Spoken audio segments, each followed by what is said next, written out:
The moment I saw my name tag at my son's wedding reception, I knew exactly what Vanessa Sterling Williams thought of me.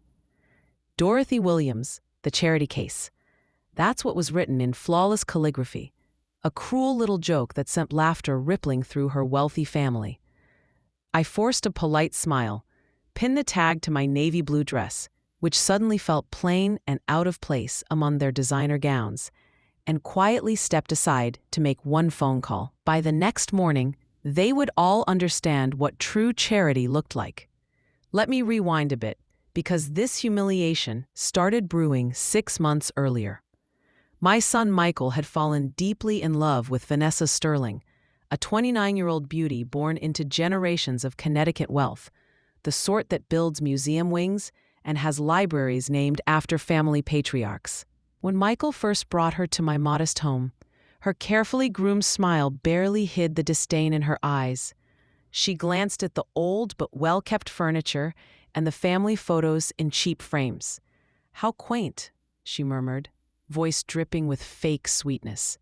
"It's nice to meet someone who isn't obsessed with material things." I stayed quiet. My son was happy, and at 42, he deserved that. If only he'd noticed the chill behind her polished exterior. But as I've learned over 68 years, love often blinds even the smartest men. The engagement party was my first real taste of her world. The Sterling estate in Greenwich was like a palace, complete with crystal chandeliers and hand-painted ceilings I'd only ever seen in magazines. The guests spoke of yacht clubs and galas, barely acknowledging me when Patricia Sterling, Vanessa's mother, introduced me with a dismissive, "She's from Ohio," as if that explained everything. Still, I played along, smiling, making polite comments, pretending not to notice when conversations stalled as I approached. Some battles require patience, and patience has always been my strength. The wedding plans only confirmed their low opinion of me.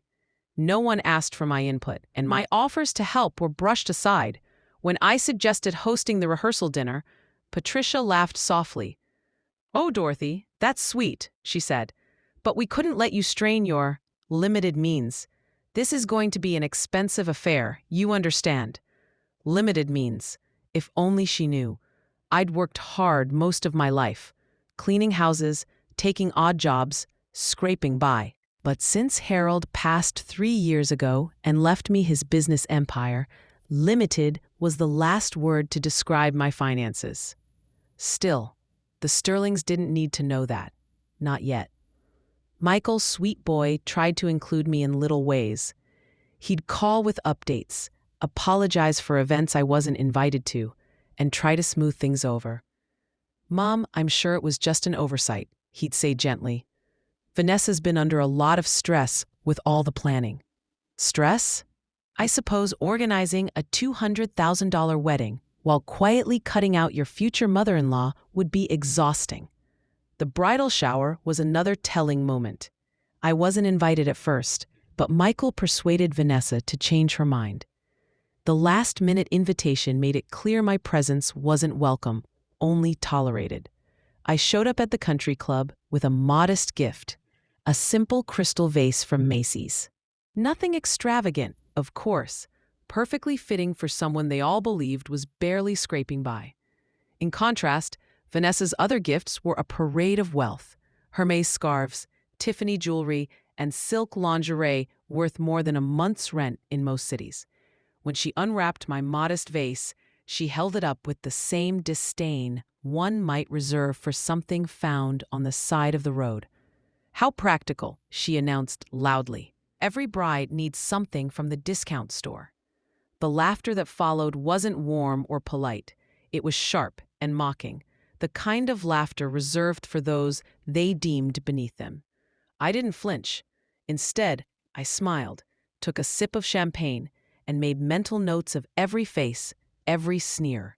Experience has taught me that information is far more powerful than pride. A wedding morning arrived flawless. Clear skies, a soft breeze, and sunlight that made the Sterling estate look like a spread from a luxury bridal magazine.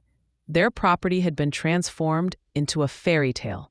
White roses climbing trellises, string quartets tucked into the gardens, servers gliding between tables. I'll admit, it was beautiful. Money, whatever its origin, has a way of manufacturing perfection.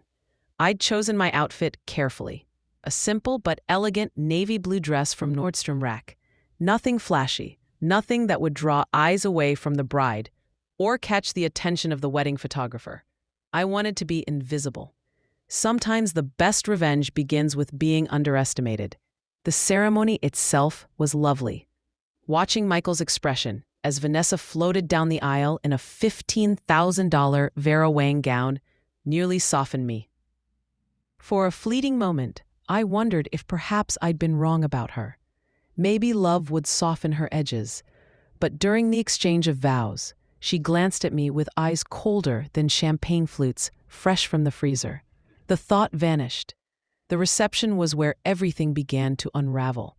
I located my seat at table 12, naturally tucked away near the kitchen doors, alongside Michael's old college friends and their wives. The real family, of course, sat front and center at table 1, where the Sterlings held court like royalty greeting their subjects. That suited me just fine. It gave me the perfect vantage point for what was coming. That's when I noticed them. The name cards, each one handwritten in Vanessa's flawless calligraphy. Most were simple: Patricia Sterling, James Sterling, Michael Williams. But mine read, Dorothy Williams, The Charity Case. For a moment, I couldn't breathe, not because it hurt, but because of the sheer audacity. She'd actually put her cruelty in writing. A smug little statement for all to see. Patricia Sterling clutched her pearls in feigned shock. "Oh my goodness," she gasped dramatically. "Vanessa, darling, surely this must be some kind of mistake." But Vanessa's smile was razor sharp. "No mistake," she said sweetly. "I just think honesty is vital in family relationships." Her gaze locked on mine across the table. "Don't you agree, Dorothy? After all, we wouldn't want anyone to get ideas above their station." Laughter rumbled from Richard Sterling first, loud and approving, and soon half the table was chuckling at the clever cruelty of humiliating the groom's mother in public. I stood slowly, placed the offending name card on my purse, and smiled. "You're absolutely right, Vanessa. Honesty is essential in family relationships, and I think it's time for some honesty all around." Then I turned and walked out. In the Sterling Estate's grand library, surrounded by leather-bound books worth more than most people's cars, I made the call that would change everything. The irony wasn't lost on me, taking decisive action while sitting in the heart of their manufactured grandeur. My hands were steady as I dialed, despite what I was about to unleash. "Robert, it's Dorothy," I said when my attorney picked up. "I know it's a Saturday evening, but I need you to execute every Sterling portfolio adjustment we discussed tonight." Robert Hayes had been my lawyer for 15 years, since before Harold's passing and the moment he left me in charge of his empire. Robert is one of the very few who knows its true worth. I heard him clear his throat on the other end of the line, his voice lined with caution. "Dorothy, are you absolutely sure? Once we pull those funds, there's no reversing this. The fallout will be substantial." "I'm certain," I replied calmly. "And Robert, initiate the accelerated payment clauses on every Sterling Holdings loan. All of them." A pause followed. Longer this time. "That will trigger immediate default," he said finally. "Richard Sterling won't have 72 hours to respond. He'll have maybe 48. "That should be plenty," I said coolly, glancing out the library window where guests mingled on the terrace, champagne glasses catching the last of the golden light. After all, we wouldn't want to seem unreasonable.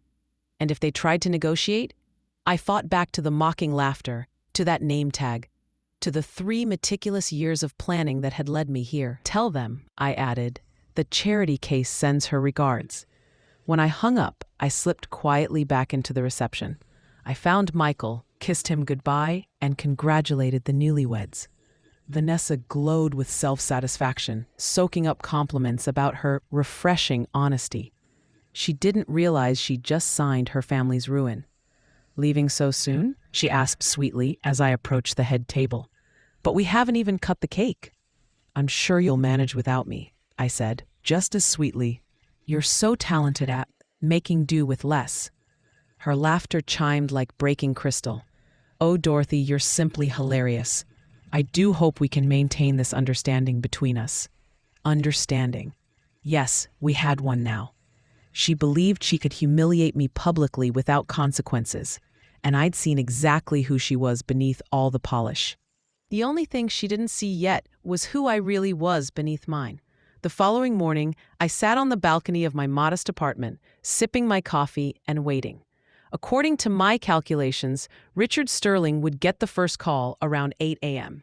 The banks don't waste time when billions are on the line, not even on a Sunday. People say money talks, but in truth, it whispers. The real power lies in knowing which whispers matter and which to ignore. Harold taught me that lesson over our 35-year marriage as he grew his investment firm from a one-room office into a financial empire spanning the East Coast. When he died 3 years ago, everyone assumed I'd cash out, move to Florida, and live quietly off the dividends. They never expected a widow in her 60s to step into Harold's world and discover a knack for spotting weaknesses in other people's carefully constructed financial armor. The Sterlings were laughably easy to study. Old money, they called themselves, but their fortune was mostly image. Sterling Holdings was built on leverage, debt, and smoke and mirrors. Remove the right pieces from their financial Jenga tower, and the entire thing would tumble. And the best part? They'd practically handed me the tools. Richard worked at Meridian Financial, a company buried deep in my portfolio. He didn't know that the dowdy old woman his daughter-in-law mocked was the one signing off on his bonuses. Patricia's charity boards? All funded through the Williams Foundation. Harold's parting gift to me, masked under a name so ordinary they'd never looked twice. Even their stunning mansion, the crown jewel of the wedding, was mortgaged through Sterling Holdings' credit line, a line of credit that, as of 8 a.m. that morning, had been officially revoked. At 8:17 a.m., my phone buzzed. "Michael, Mom," he said, his voice confused. "I just got a strange call from Vanessa. She's sobbing about some massive financial emergency. Dad-in-law's getting bombarded by lawyers, something about investments collapsing, loan defaults." Do you know what's going on? I took a slow sip of my coffee, watching a bright red cardinal fuss with twigs in the oak tree outside my window. How would I know anything about their finances, sweetheart? I'm just the charity case, remember? Mom, please. Michael's voice cracked with tension. This isn't the time for jokes. Vanessa's a mess. She says her family might lose everything. That doesn't even sound possible. They're rich, are they? I asked softly. Or do they just spend like they are? What's that supposed to mean? It means, Michael, I said carefully, that sometimes what looks like wealth is nothing but very expensive debt. And sometimes the people you think are powerless are the ones holding all the cards. There was a long silence on the line. Mom, what did you do? I smiled, picturing Vanessa's calligraphy name tag safely tucked in my purse. I made a phone call. By noon, my quiet apartment had become mission control for a carefully orchestrated takedown years in the making. I'd spent months studying Sterling Holdings' finances, the way some people devour thriller novels. And the deeper I dug, the more gripping the story became. Robert called every hour with updates. This morning was just the start, he said during his third call. Meridian Financial is reviewing every employee with possible conflicts of interest. Richard Sterling's job is shaky at best, and the estate foreclosure proceedings will begin Tuesday if they can't produce $2.3 million by close of business tomorrow, which, considering their liquidity crisis, is unlikely. I'd done my homework meticulously. For 6 months, while smiling politely at Vanessa's insults, I quietly built controlling stakes in everything her family relied upon, carefully hidden behind shell corporations, layered trusts, and investment partnerships that even a forensic accountant would take months to unravel. The timing was perfect. Their lavish $200,000 wedding, meant to flaunt their wealth, had actually maxed out their credit lines.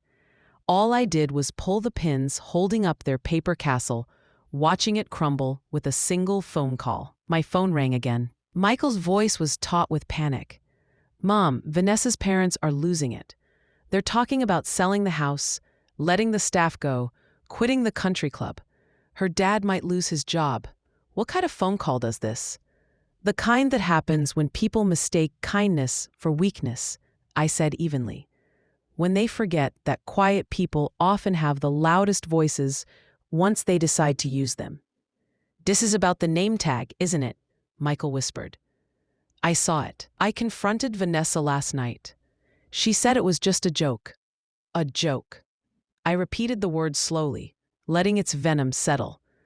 "I imagine she did find it funny, until this morning." "Mom, can't you stop this? Vanessa's hysterical. She says this will destroy their reputation, that they'll never recover from the shame." "Shame," I mused.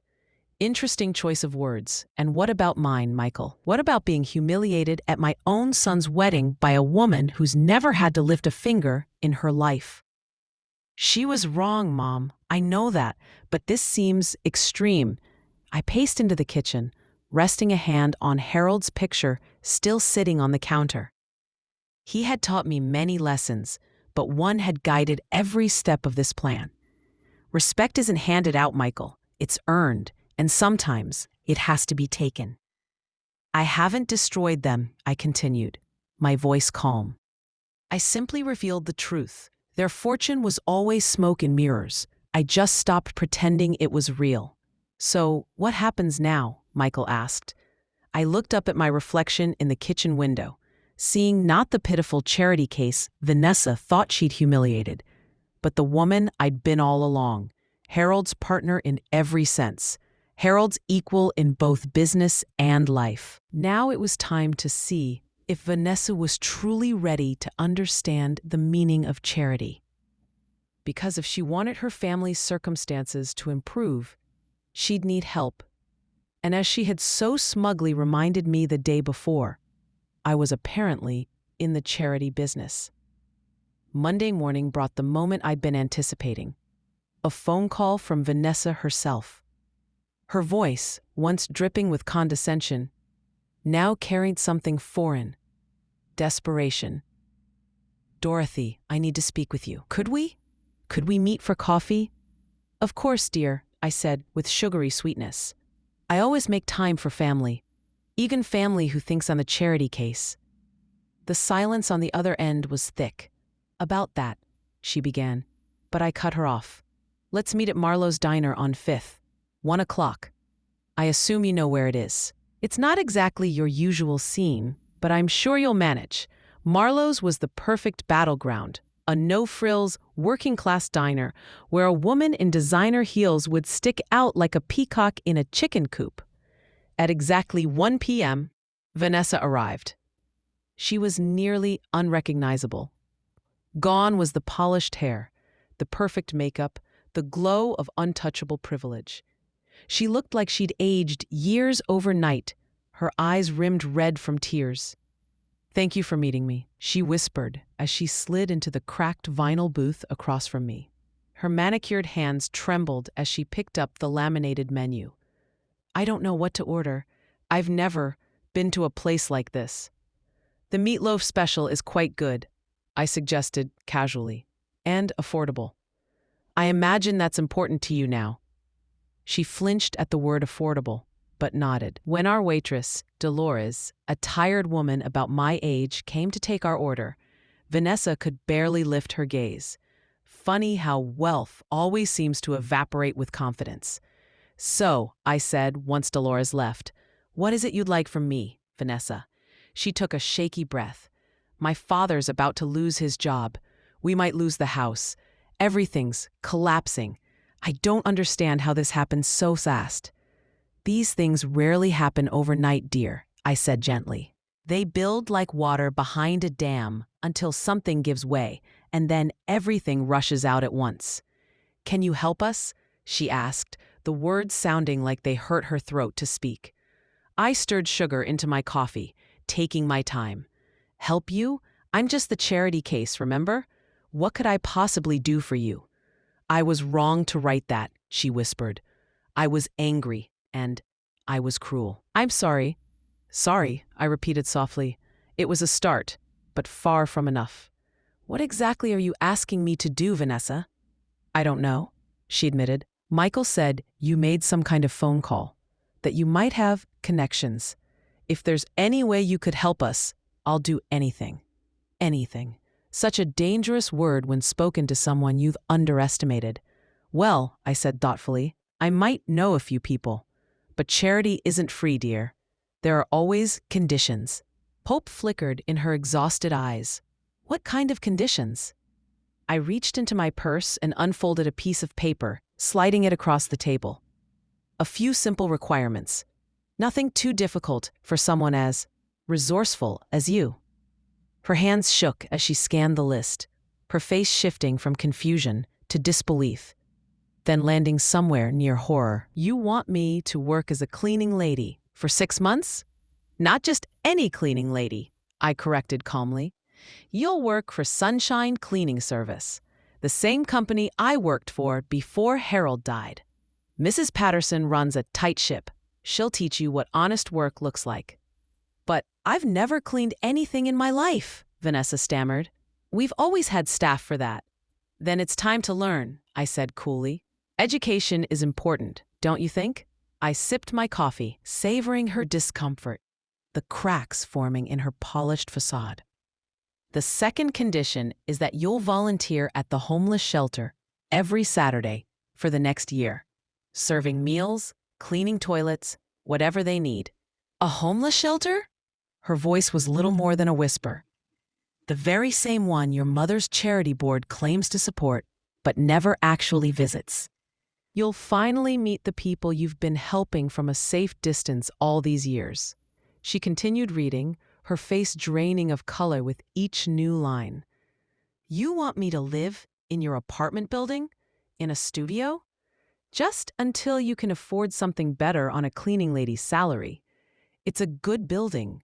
I live there myself, remember?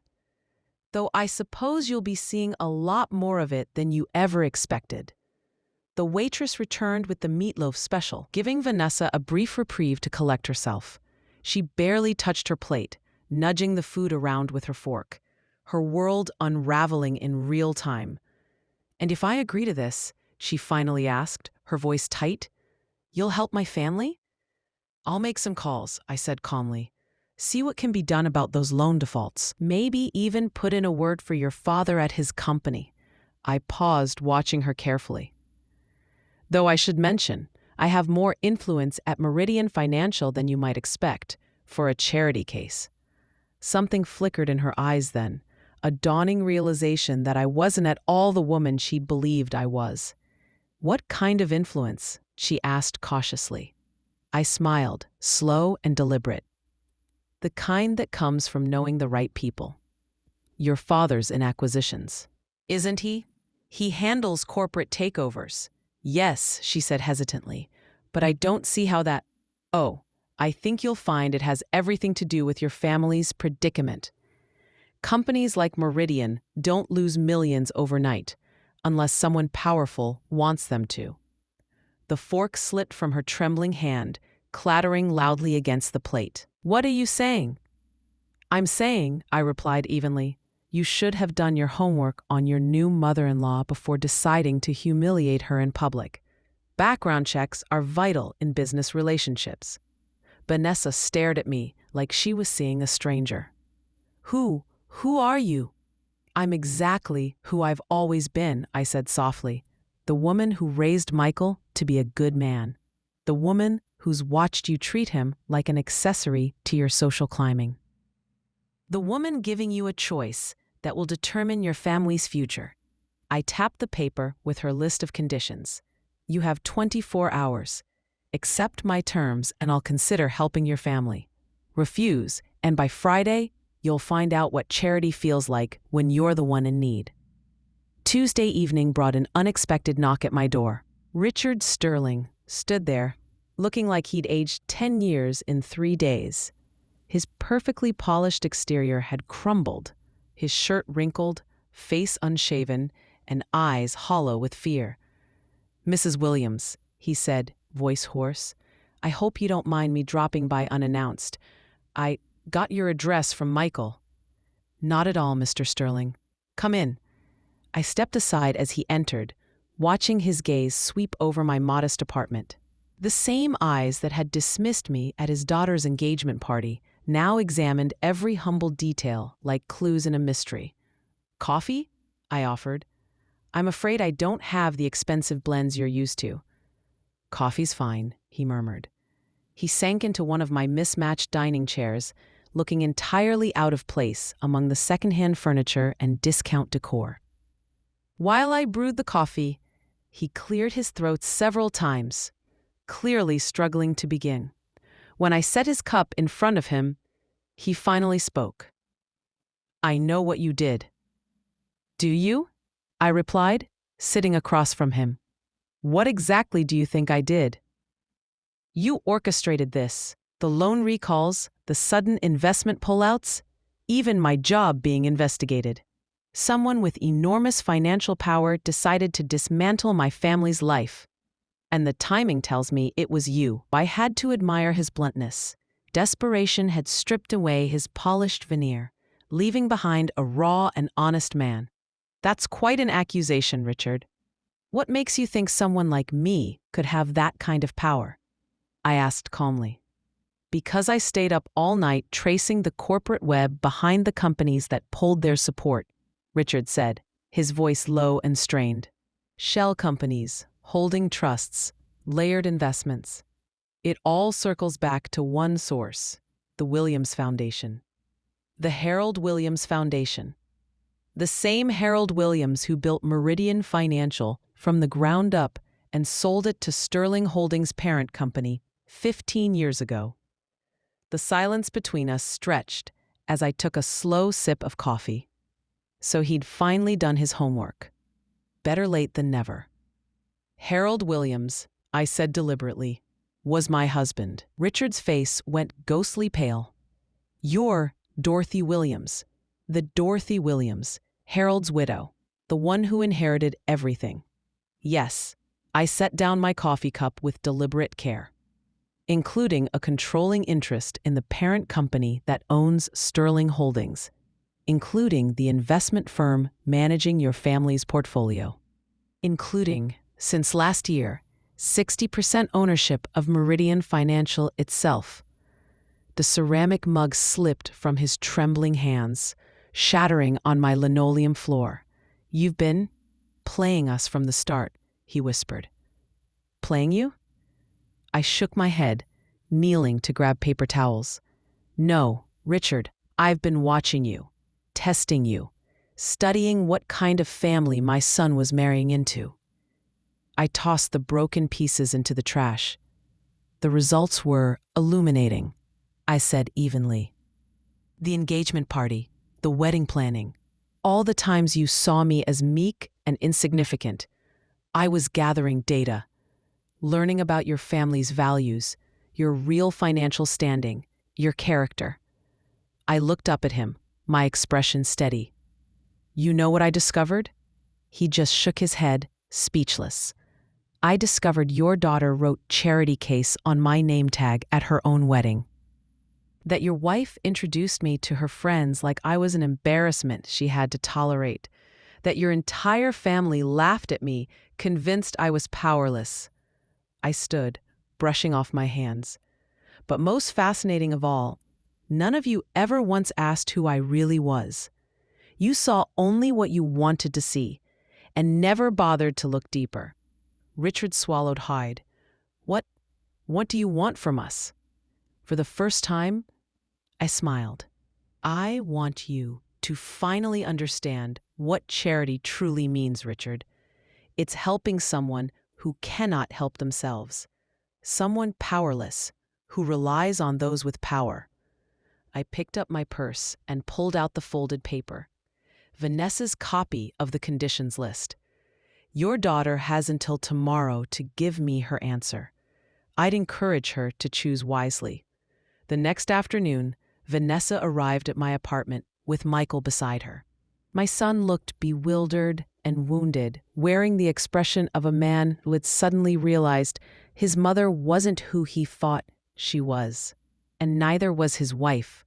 "Mom," he said as they settled onto my small couch, "Vanessa told me about your conditions. This is insane. You can't seriously expect her to work as a cleaning lady." "Why not?" I asked. "It's honest work. I did it myself for 2 years after your father passed, before I even understood the true scope of what he'd left me." Vanessa had been staring down at her hands, silent, but at that, she looked up at me. "You really cleaned houses?" "Every day," I said without hesitation. "Scrubbed toilets, mopped floors, dusted furniture for people who barely noticed I was there. It was humbling work, but it taught me something about character." "What's that?" Michael asked softly. "That the way you treat people you think are beneath you reveals everything about who you are." I turned my gaze on Vanessa. "Your charity case mother-in-law has been cleaning up other people's messes her entire life. The difference now is that I get to decide whose messes I'm willing to clean." Vanessa's voice was so soft it was almost a whisper. "I accept your conditions." Michael started to protest, but she raised her hand. "No, Michael, she's right. I've been terrible to your mother, and I need to make it right. If working as a cleaning lady and volunteering at a homeless shelter is what it takes, then that's what I'll do." "And the apartment?" I asked softly. "Leaving behind your comfortable life to see how the other half lives?" "I'll do it all," she said firmly, though tears streamed down her cheeks. I was wrong about everything. I thought money made me better than others, but really, I was just hiding behind my parents' wealth. Now that it's gone, I realize I don't even know how to do anything useful. I studied her face carefully, searching for a trace of deception, but finding only raw fear and genuine remorse. "This isn't punishment, Vanessa," I said evenly. "It's an education. You're about to learn lessons money can't buy: empathy, humility, and the pride that comes from honest work." "And you'll really help my family if I do this?" she asked, voice trembling. "I'll do more than that," I promised. "I'll restore everything they've lost and then some. Your father will not only keep his job at Meridian, he'll be promoted. Your parents will keep their home. The Sterling name will recover, stronger than before." Michael's mouth fell open. "How can you possibly promise all of that?" I walked over to my small desk and retrieved a thick folder I'd been saving for this very moment. "Because I own every company involved," I said matter-of-factly. "All of them. Michael, your mother-in-law isn't just wealthy. She's one of the most powerful women in American finance. Harold built an empire, and when he died, he left it all to me." I laid the documents across my coffee table. Corporate ownership papers, investment portfolios, and bank statements so staggering they made Michael sink into his chair. "The Williams Foundation controls over $12 billion in assets," I explained. "I hold majority stakes in 17 major corporations, including Meridian Financial, Sterling Holdings' parent company, and nearly every bank that was ready to foreclose on your parents' estate." Vanessa stared at the papers like they were in another language. You could have stopped this at any time." "Of course I could have," I said calmly. "But then how would you have learned what truly matters? This was a test." "A test?" she whispered. "The most important one you'll ever face," I replied. "And you failed spectacularly when you wrote charity case on my name tag. But failure isn't final, Vanessa. Sometimes it's the beginning of a real education." Michael shook his head in disbelief. "Mom, why didn't you ever tell me about this, about all of this?" "Because I wanted you to love me for who I am, not what I own," I said softly. "Money changes people, son. It makes sense see dollar signs instead of hearts. I needed to know that my family loved Dorothy the person, not Dorothy the billionaire." I looked at the two of them, sitting awkwardly on my thrift store furniture in my modest apartment. "Now you understand why I live simply, why I drive a 10-year-old car and shop at discount stores. Real wealth isn't about what you spend. It's about having the power to help and the wisdom to know who deserves it. 6 months later, I stood in the gleaming lobby of Meridian Financial, watching Vanessa scrub the marble floors. Her once perfect manicure was gone, her hands now roughened from honest labor. She wore the blue sunshine cleaning service uniform with something I'd never seen from her before: pride. "Mrs. Williams," she said, glancing up from her work, "I didn't expect to see you here." "I had a board meeting upstairs," I said with a smile. "Thought I'd check on how you're adjusting." She sat back on her heels, wiping sweat from her brow.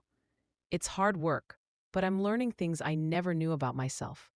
Did you know I'm actually good with my hands? Mrs. Patterson says I have a natural talent for detail work." "I'm not surprised," I said warmly. "You've always had an eye for perfection. You just needed to apply it to something meaningful." Over the past 6 months, I'd watched Vanessa transform.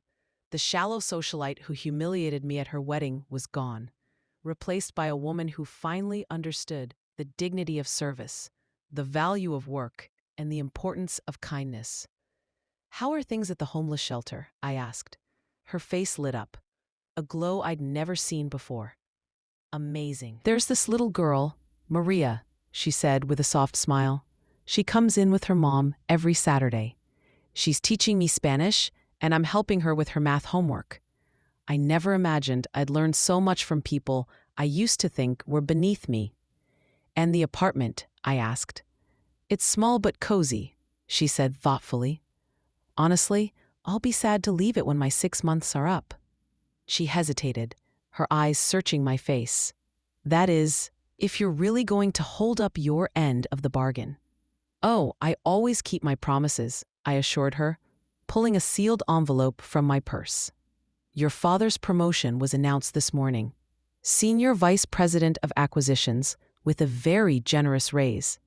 Her hands trembled as she unfolded the letter and read the official document. How did you—" "I told you, dear," I said gently. "I own the company." I paused, letting her take that in before continuing. "Your parents' home is also being transferred into a family trust. It's secure now, safe from creditors forever. Consider it my wedding gift to you and Michael." Tears streaked down her face, cutting clear lines through the dust on her cheeks. Why are you doing this, after how awful I was to you?" "Because you passed the real test, Vanessa," I said softly. "Not the one where you failed to show me basic respect, but the one where you chose to change instead of making excuses. True character isn't about never falling. It's about rising again and becoming better than you were before." I reached out and helped her to her feet. For the first time since I'd met her, she looked me directly in the eyes, not as a rival or an obstacle, but as an equal. "The charity case," she whispered, voice trembling, "turned out to be the one offering charity." "That's how charity is meant to work," I replied with a warm smile. "Those who have the most give to those who need it most." I needed to know you were worth saving. You needed to discover who you were when everything else was stripped away. I turned to leave, and as I reached the elevator, she called after me. "Dorothy, will you come to dinner Sunday? I'm cooking for the first time in my life.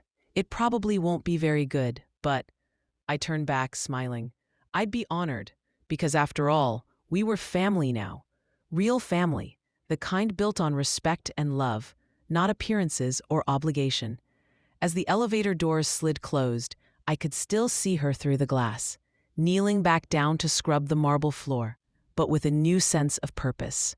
She had finally learned the most valuable lesson I could teach her: that true wealth isn't measured in numbers or luxury, but in the lives you touch and the dignity you help restore.